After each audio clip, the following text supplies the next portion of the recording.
Greetings, ACA Cavalier family. It is a surreal thing to be greeting you digitally rather than in person, but I think we're all growing slightly more comfortable with some of the realities that are ahead of us.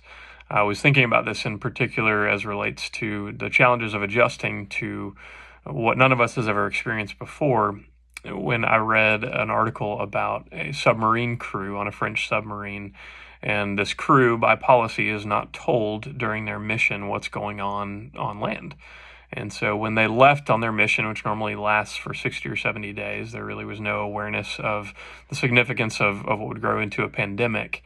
And I was trying to think about what it would be like to be in their shoes when they returned to land and they discovered that the world that they're looking at is really not the same world that they left. There is basically no area of life that has been untouched by what we're all walking through. And certainly as a school, we feel that. The reason these sailors are not told about what it is that's going on dry land is so that they can remain really focused on the mission that is ahead of them. Now, I know what we're walking through is not something that is as dramatic of a difference as what they have walked through. But what we are experiencing is hard. And it's okay for us to acknowledge that this has been challenging.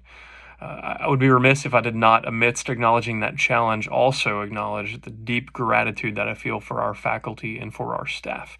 They have been working tirelessly to make learning as meaningful as possible, to make sure that people have access to food and to technology that are going to serve them during our time away from each other. And I'm so grateful to the work that they've been putting in.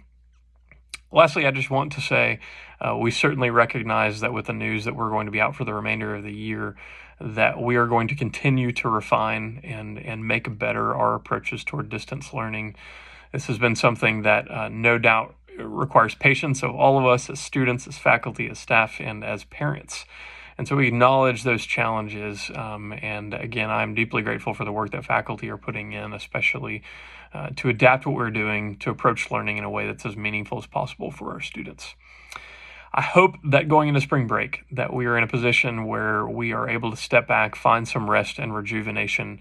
We know that we've got a lot of weeks of learning ahead, that there will be challenges and there will be some silver lining, and it will all be mixed together. But for this coming week, I hope that you're able to enjoy some of the activities that we're putting out. And I am hopeful that it will be a time for us to engage, to have fun, to be in a position where we can find some real rest as we push toward the end of the year. I hope you have a great spring break.